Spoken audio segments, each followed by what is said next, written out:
क्या केकेआर ने पथिराना के ऊपर बहुत ज़्यादा पैसे खर्च कर दिए? क्या चेन्नई सुपर किंग्स ने दो अनकैप्ड इंडियन प्लेयर्स के ऊपर 14 करोड़ रुपए खर्च करके कोई गलती करी है? क्या बेंगलोर और दिल्ली का ऑक्शन सबसे बढ़िया गया है? और क्या सारी टीमों को जो उनकी ज़रूरतें थी उस हिसाब से उनको प्लेयर्स मिले हैं या नहीं मिले हैं? किसका ऑक्शन अच्छा गया है, किसका ऑक्शन और अच्छा हो सकता था? ये सारे सवालों के जवाब इस वीडियो के थ्रू मैं आपको देने की कोशिश करूंगा। लेकिन सबसे पहले अगर आप चैनल पे पहली बार आए हैं, चैनल को सब्सक्राइब जरूर करके जाना, बिकॉज ऐसे ही वीडियोस मैं आपके लिए रेगुलरली इस चैनल पे लेके आता रहता हूँ। बहुत ज़्यादा टाइम वेस्ट ना करते हुए let's straight dive into the hot topic कि क्या पथिराना को केकेआर ने बहुत ज़्यादा पैसे दे दिए। तो सबसे पहले इस सवाल का जवाब जानने के लिए केकेआर के ऑक्शन में जो पिक्स हैं मैं उनके ऊपर जाता हूँ। केकेआर ने इस ऑक्शन में 25 करोड़ रुपए खर्च करके कैमरून ग्रीन को अपनी टीम में शामिल किया है। हालांकि कैमरून ग्रीन को मिलेंगे 18 करोड़ ही, एंड ऐसा क्यों है ये आई बटन में वीडियो आ रहा होगा, जरूर जाके देखना। उसके अलावा मनीषा पथिराना को 18 करोड़ में ही खरीदा है, तो बेसिकली 18 करोड़ में दो प्लेयर खरीदे हैं। उसके अलावा मुस्तफिजुर रहमान को 9 करोड़ 20 लाख में केकेआर ने खरीदा है। Tejasvi Dahiya wicket keeper from Delhi, DPL में अच्छा किया है तेजस्वी दहिया ने, अच्छे हिटर हैं। उसके अलावा रचिन रविंद्र को क्यों खरीदा है मुझे समझ नहीं आ रहा है। फिन एलन बहुत अच्छी बाय, 2 करोड़ बेस प्राइस में मिल गया, बहुत अच्छी बाय है केकेआर के लिए। टिम साइफर्ट भी अच्छी बाय है, 1.5 करोड़ में केकेआर को मिला है। आकाशदीप 1 करोड़ के बेस प्राइस में अच्छा ऑप्शन है। एटलीस्ट न्यू बॉल के साथ आकाशदीप आपको एक एक्सपीरियंस प्लेयर का ऑप्शन देता है। T20 cricket is not his best format, but Akashdeep अगर आपको बेस प्राइस में 1 करोड़ में मिल रहा है ना, मैं कंप्लेन नहीं करूंगा। स्पेशली आकाशदीप को ईडन गार्डन्स में बॉल डालने का एक्सपीरियंस अच्छा खासा है, बंगाल की तरफ से डोमेस्टिक क्रिकेट वो खेलता है, so this is a good deal for me. Rahul Tripathi की घर वापसी हुई है, राहुल त्रिपाठी अगर 75 लाख में आपको मिल रहा है तो it's a good buy. Daksh Kamra another allrounder, Prashant Solanki spinner एक बैकअप के तौर पे लिया है। कार्तिक त्यागी बेस प्राइस 30 लाख में मिल गया, वेरी गुड बाय, अच्छा बैकअप है। And I hope Kartik Tyagi का यहाँ से एक रिवाइवल हो। मैचेस खेलने को शायद कम ही मिलेंगे कार्तिक त्यागी को, स्पेशली कंसिडरिंग कि उमरान मलिक भी एक बैकअप के तौर पे इस टीम में है, बट स्टिल अगर कार्तिक त्यागी को मैच मिलता है सो आई होप कि वो अच्छा करे। उसके अलावा सार्थक रंजन एक ऑलराउंडर फ्रॉम दिल्ली, एक वेल नोन पॉलिटिशियन के वो बेटे हैं, बट डीपीएल में he was the second highest scorer last year, so I hope कि सार्थक रंजन को कुछ अच्छा देख के ही खरीदा गया हो। पथिराना को केकेआर ने क्यों खरीदा है ये सवाल सबके मन में होगा, स्पेशली कंसिडरिंग कि 18 करोड़ में पथिराना को खरीदा गया। सबसे पहले मैं आपको बता दूं कि मिनी ऑक्शन में कभी भी किसी प्लेयर का प्राइस अगर आपको ज़्यादा लग रहा है ना, तो ये मत देखो कि उसका प्राइस ज़्यादा है या कम है, ये देखो कि जिस टीम ने उसको खरीदा है उस टीम को उसकी ज़रूरत थी या नहीं। अगर ज़रूरत थी तो वो प्राइस मैटर नहीं करता। जिस टीम को मिनी ऑक्शन में जिस प्लेयर की ज़रूरत थी, अगर वो प्लेयर उस टीम को मिल रहा है तो वो थोड़ा ओवर प्राइस हो भी गया, तो दैट डज नॉट डिफाइन कि उस टीम का ऑक्शन अच्छा गया है या नहीं गया है, because mini auction is all about supply and demand. Demand teams की ज़्यादा है लेकिन सप्लाई उतनी अच्छी क्वालिटी की नहीं है, तो कोई ना कोई प्लेयर का प्राइस ज़्यादा जाएगा ही जाएगा।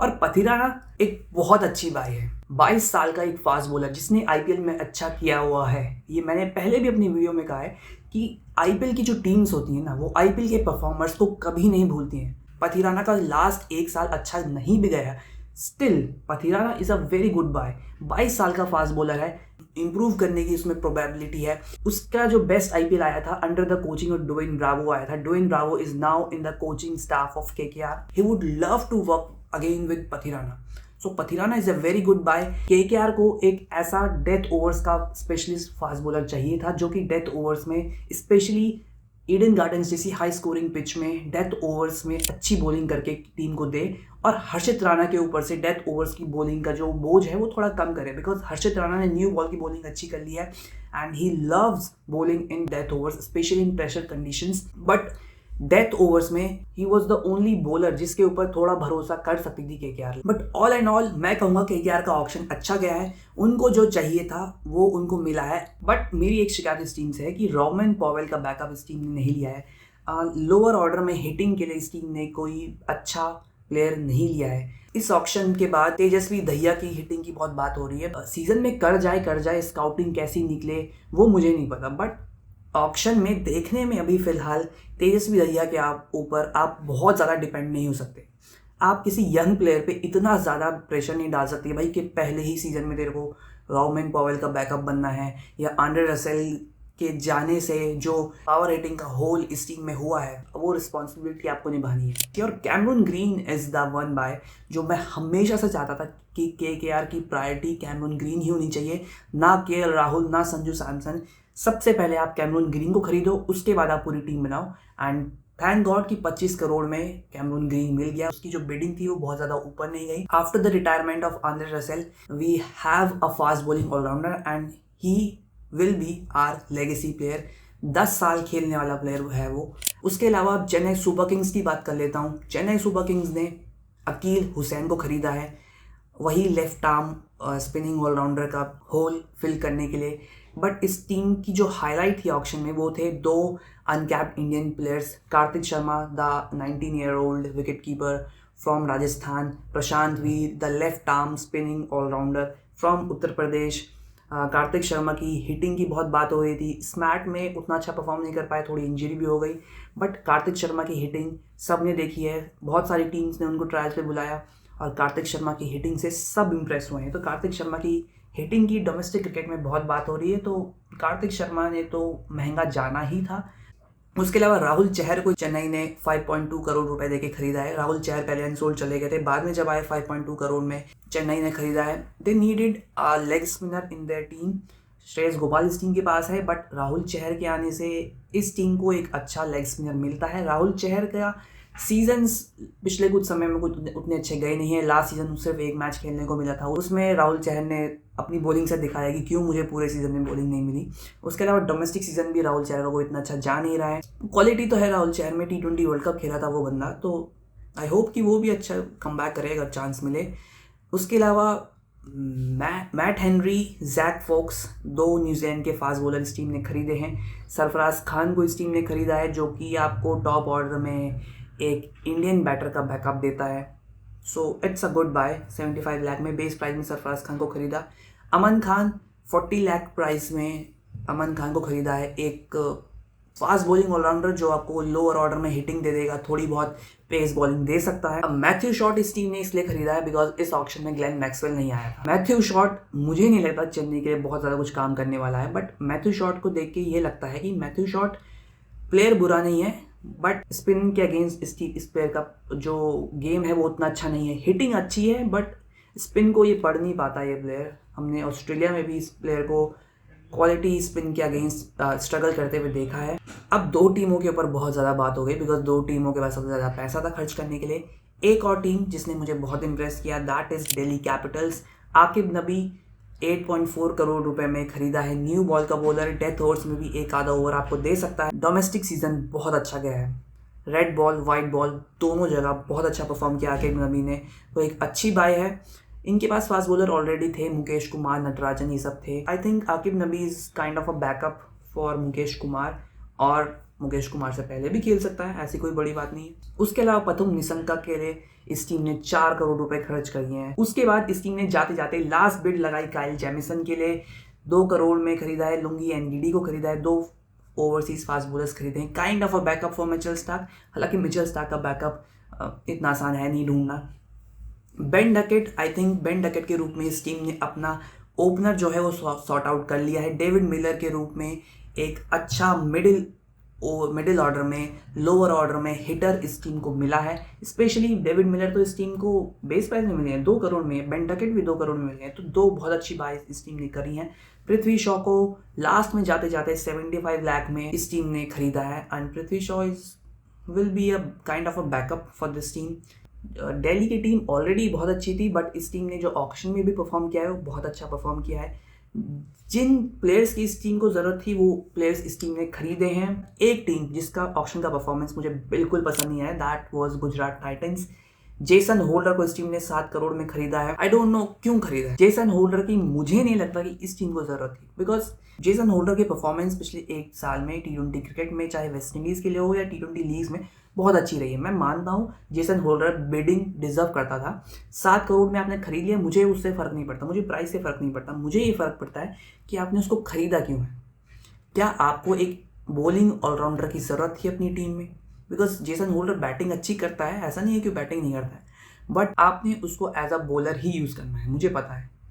सो जेसन होल्डर की ज़रूरत आपको नहीं थी, बिकॉज आपका बॉलिंग ऑर्डर जो है वो ऑलरेडी पैक्ड है। आपको एक मिडिल ऑर्डर बैट्समैन की ज़रूरत थी, बट ये टीम ज़िद्दी है। इस टीम ने नंबर 7 पे राहुल तेवतिया को ही खिलाना है नंबर 7 तो मैं थोड़ा नीचे बोल रहा हूँ, ये टीम नंबर 6 पे खिलाती है तेवतिया को, और 7 पे ये टीम राशिद खान को खिलाती है, because they like to have one extra bowling option in their playing 11।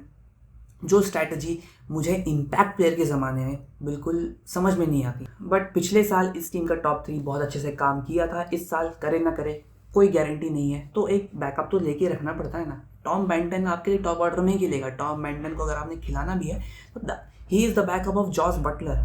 और देखो, मुश्किल से 4-5 प्लेयर इस टीम ने खरीदे हैं। अशोक शर्मा एक अच्छा फास्ट बॉलर खरीदा है जिसका डोमेस्टिक सीजन अच्छा जा रहा है। ल्यूक वुड को क्यों खरीदा है? आपको ज़रूरत क्या थी ल्यूक वुड की? मुझे समझ नहीं आ रहा है। Prithviraj Yarra, another left arm fast bowler to work with Ashish Nehra. Auction में मैंने पहले भी कहा, किसी भी टीम की परफॉर्मेंस इस चीज़ से जज करो कि जो उस टीम को ज़रूरत थी क्या वो प्लेयर उस टीम को मिला है। गुजरात टाइटंस को नहीं मिला है, and they did not even try. ये लखनऊ सुपर जायंट्स की बात करता हूँ। लखनऊ सुपर जायंट्स ने कसम खाई है, सारे जो इंजरी प्रोन प्लेयर्स हैं ना, सबको मैं खरीदूंगा। इस टीम के पास ऑलरेडी मिचेल मार्श है, एक injury prone player. Mohammed Shami को ये ट्रेड करके लाए 10 करोड़ में, एक और इंजरी प्रोन प्लेयर जिसका ऑलरेडी लास्ट सीजन अच्छा नहीं गया। बड़े प्लेयर हैं मोहम्मद शमी, बट T20 में उनकी परफॉर्मेंस डाउनवर्ड की तरफ है। स्मैट में कुछ मैचेस में अच्छा परफॉर्मेंस किया है, लेकिन आई डोंट नो कि मोहम्मद शमी आपकी टीम को किस तरह से अच्छा करते हैं। ऑलरेडी आपके पास इतने सारे इंजरी प्रोन फास्ट बॉलर्स हैं, मोहसिन खान, आवेश खान, मयंक यादव, इतने सारे आपके पास इंजरी प्रोन प्लेयर्स हैं। आपने एक और ओवरसीज फास्ट बॉलर की ज़रूरत थी, तो आप लेके भी किसको हैं? एंड्रिक नोकिया को। एक और इंजरी प्रोन प्लेयर, कब इंजर्ड हो जाए कुछ पता नहीं है। IPL से पहले इंजर्ड हो जाए कुछ पता नहीं है। और एंड्रिक नोकिया को लाए तो लाए, एक और ओवरसीज प्लेयर खरीद लेते हैं ना, एक और उसका बैकअप खरीद लेते। एक ओवरसीज प्लेयर की जगह अभी भी बनती है। तो ये वो टीम है जो अर्जुन तेंदुलकर को ट्रेड में लेके आई है। मतलब अर्जुन तेंदुलकर को न्यू चैलेंज चाहिए था, तो उस प्लेयर को ऑक्शन में आने देते हैं ना। ट्रेड क्यों करके लाया? ऑलरेडी आपका जो बेस्ट बॉलर है पिछले सीजन का, शार्दुल ठाकुर, वो आपने मुंबई को दे दिया और वहां से अर्जुन तेंदुलकर लेके आए हैं। क्या सोच है? I don't know. Naman Tiwari एक लेफ्ट आर्म फास्ट बॉलर आपने खरीदा है, under 19 world cup last year खेला था, अच्छा पोटेंशियल है, अच्छा बॉलर है, उसको ठीक है, वो अच्छी बात है। वनिंदु हसरंगा क्यों खरीदा है? मुझे बिल्कुल भी समझ नहीं आ रहा है। लास्ट सीजन में आपको देख के समझ में नहीं आया क्या कि जो वो ऑलराउंडर का टैग हसरंगा लेके आता है, that is just a myth. वो बैटिंग उतनी अच्छी करेगा नहीं, वो उसके सिर्फ लिमिटेड शॉट्स हैं। और उसके अलावा एक ओवरसीज स्पिनर खिलाने का जो आप रिस्क ले रहे हैं ना अपनी प्लेइंग 11 में, that is very huge, specially कि आपके जो टॉप 3 हैं वो ऑलरेडी ओवरसीज हैं। उसके अलावा मुंबई इंडियंस की मैं बात कर लेता हूँ। मुंबई इंडियंस के पास ऑलमोस्ट 2.5 करोड़ कुछ रुपए थे, उन्होंने लिमिटेड ही बाय करने थे, and I don't know why. देखो, क्विंटन डिकॉक इस टीम ने खरीदा बेस प्राइस 1 करोड़ में, मोहम्मद इज़ार खरीदा 30 लाख बेस प्राइस में, दानिश मालेवार, भाई दानिश मालेवार का तो नाम चल रहा है डोमेस्टिक क्रिकेट में, 30 लाख से कम 50 लाख तो करवाते उसकी बिडिंग, कुछ तो करते, उसको भी बेस प्राइस में दे दिया। मयंक रावत एक दिल्ली का प्लेयर है, अच्छा प्लेयर है, अच्छा ऑलराउंडर है, उसको भी 30 लाख में जान दिया। तो चलो, मुंबई इंडियंस के पास ज़्यादा कुछ था नहीं, उन्होंने सारा काम ट्रेडिंग में कर लिया, उनकी टीम ऑलरेडी अच्छी थी, तो मुंबई इंडियंस के ऊपर ज़्यादा बात करने को है नहीं। क्विंटन डिकॉक अब इस टीम में आ चुके हैं, तो एक और टीम से वो रायन रिकल्टन को बेंच में बिठाएंगे। साउथ अफ्रीका में ऑलरेडी रिकल्टन की जगह वो ले चुके हैं, अब वो मुंबई इंडियंस में भी एज एन ओपनर खेलेंगे। पंजाब किंग्स के पास भी बहुत ज़्यादा कुछ खर्च करने को था नहीं, ऑलरेडी एक स्ट्रॉन्ग ओवरसीज कंटिजेंट था ऑस्ट्रेलियंस का इस टीम में। 2 और ऑस्ट्रेलियन प्लेयर्स अब पंजाब किंग्स की टीम में आ चुके हैं। बेन डॉर्चेस को 4 करोड़ में खरीदा है, लास्ट में जाके लेटर स्टेजेस में खरीदा है बेन डॉर्चेस को, एंड बेन डॉर्चेस की ज़रूरत थी नहीं, बट ठीक है, पॉन्टिंग को अच्छे लग रहे थे कि 2 और ऑस्ट्रेलियंस आ जाओ, 2 ऑस्ट्रेलियंस गए तो 2 और ऑस्ट्रेलियंस आ जाओ। Cooper Connolly as a replacement Josh Inglis की समझ रहे हैं, बट कूपर कॉनली भी अच्छा कर रहा है, बिग बैश में अच्छा कर रहा है ऑस्ट्रेलिया के लिए। बेसिकली उसका करियर जो है वो अपवर्ड कर्व की तरफ है। So Cooper Connolly is a good player जो इन्होंने खरीदा है।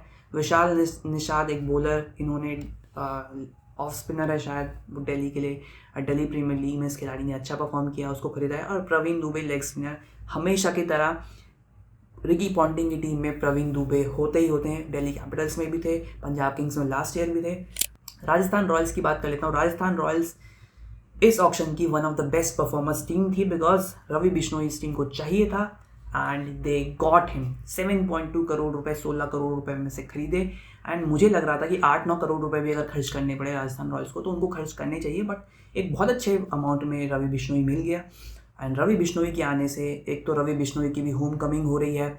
जो 2020 का अंडर 19 बैच था इंडिया का, रवि बिश्नोई उसमें थे, जायसवाल उसमें थे, ध्रुव जुरेल उसमें थे, तो इन तीनों का एक तरह से रीयूनियन हो गया है। सुशांत मिश्रा भी उस अंडर 19 बैच से थे, उस खिलाड़ी को भी 90 लाख में राजस्थान रॉयल्स ने खरीद लिया है। रवि सिंह एक बैट्समैन, डोमेस्टिक इंडियन बैट्समैन खरीदा है, अच्छा प्लेयर है। कुलदीप सेन वापस राजस्थान रॉयल्स में आ चुके हैं। ऑलरेडी इतने फास्ट बॉलर राजस्थान रॉयल्स के पास पड़े हुए हैं, रखे हैं टीम में, उनमें से एक अच्छा एडिशन कुलदीप सिंह का हो गया। यशराज पुंजा जो ऑलरेडी कुछ टाइम तक इस टीम के पास एज अ नेट बॉलर थे, एक स्पिनर, उनको खरीदा है। विघ्नेश पुथुर जो पिछले साल इतनी हाइप बनाई मुंबई इंडियंस के फैंस ने कि हमने स्काउट कर लिया है और अगले साल छोड़ दिया कुछ मैच खिला के, और तो विघ्नेश पुथुर को इस टीम ने खरीदा है। Aman Rao the batter, opening batter from Hyderabad, उस खिलाड़ी को भी खरीदा है, kind of a backup. Basically Rajasthan Royals को सिर्फ रवि बिश्नोई चाहिए थे इस ऑक्शन में एंड उन्होंने वो खरीदे हैं। एडम मिल ने एक अच्छा बैकअप खरीदा है आर्चर एंड नांट्रे बर्गर के लिए। उसके अलावा आरसीबी के पास भी बहुत कुछ था नहीं इस ऑक्शन में करने के लिए, लेकिन जो उन्होंने एक सबसे बढ़िया चीज़ करी, वेंकटेश अय्यर को इस टीम ने फाइनली खरीद लिया है। सो अब ये बेसिकली एक लूप समझो, पिछले साल 23 करोड़ तक वेंकटेश अय्यर का प्राइस लेके गई आरसीबी एंड एक तरह से केकेआर का पूरा मेगा ऑक्शन खराब कर दिया, और उसके बाद ट्रॉफी भी जीती एंड इस साल वेंकटेश अय्यर को भी अपनी टीम में शामिल कर लिया। तो सब कुछ अच्छे से कर लिया कि आरसीबी ने, और RCB is one of the better performers of this auction. Mangesh Yadav the left arm fast bowler from Madhya Pradesh, another Madhya Pradesh player जो रजत पाटीदार की कप्तानी में आरसीबी की टीम में खेलेंगे। He is kind of a backup for Yash Dayal because Yash Dayal का कुछ पता नहीं है कि आईपीएल खेलेंगे नहीं खेलेंगे। जेकब डफी एक बहुत अच्छा बैकअप जॉश हेजलवुड का खरीदा है, 2 करोड़ बेस प्राइस में जेकब डफी मिल गया। उसके अलावा जॉर्डन कॉक्स पहली बारी में अनसोल्ड गया, I was shocked, but Jordan Cox दूसरी बारी में आरसीबी ने खरीदा है। He is not just a backup for Phil Salt but he can also play in the playing 11, so एक बहुत अच्छी बात है आरसीबी के लिए। सात्विक देसवाल एक ऑलराउंडर डोमेस्टिक क्रिकेट से। कनिष्क चौहान, अश्विन ने बहुत बात की कनिष्क चौहान की कि एक अच्छा प्लेयर खरीदा है आरसीबी ने। एंड विहान मल्होत्रा जो करेंटली शायद इंडिया के लिए अंडर 19 क्रिकेट खेल रहे हैं, तो ये प्लेयर भी अच्छा खरीदा है। Vicky Ostwald the left arm spinner, उस खिलाड़ी को भी बेस प्राइस में आरसीबी ने खरीदा है। तो आरसीबी के पास बहुत कुछ करने के लिए था नहीं इस ऑक्शन में, but still they did pretty well in this auction. Sunrisers Hyderabad की मैं बात करता हूँ। सनराइजर्स हैदराबाद की मैंने इतना तारीफ की थी कि आपने चेन्नई सुपर किंग्स के लिए दाम बढ़ा दिए टीम्स के, लेकिन खुद इन्होंने क्या किया है ऑक्शन में मुझे समझ में नहीं आ रहा है। लियम लिविंगस्टन को अगर आपने खरीदना ही था तो भाई पहले ही खरीद लेते, बाद में 13 करोड़ देके खरीदा है यार आपने, पहले खरीदते तो इससे कहीं सस्ता मिल जाता। उसके खेलने से आप ईशान मलिंगा को नहीं खिला पाओगे ना, दिक्कत ये है।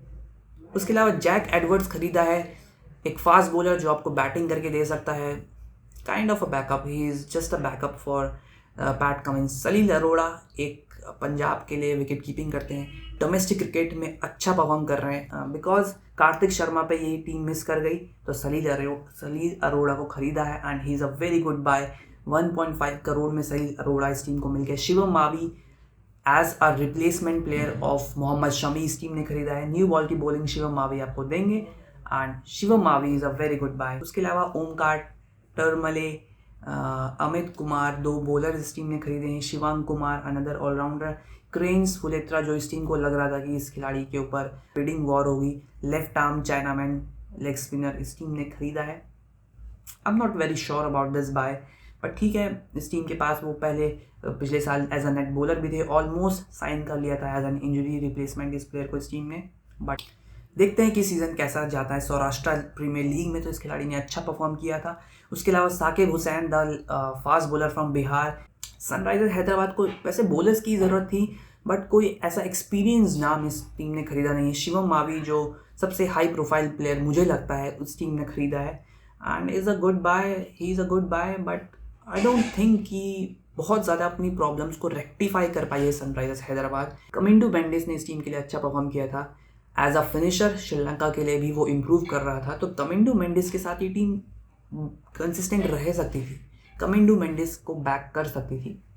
बट मुझे नहीं पता कि लिविंगस्टन को लेके क्या प्लान्स इस टीम के पास थे। आपको क्या लगता है किस टीम ने गलती करी, किस टीम ने अच्छा किया? किसी पथिराना को लेके, ग्रीन को लेके, या किसी और पर्टिकुलर बिडिंग को लेके आपका कुछ ओपिनियन है? Do let me know in the comment box. Video पसंद आई, वीडियो लाइक करना, शेयर करना, हाइप का बटन दिखे तो वो भी दबा देना। एंड अगर आपने चैनल अभी तक सब्सक्राइब नहीं किया है तो चैनल सब्सक्राइब करके जाना। बाकी मैं मिलता हूँ आपसे नेक्स्ट वीडियो में।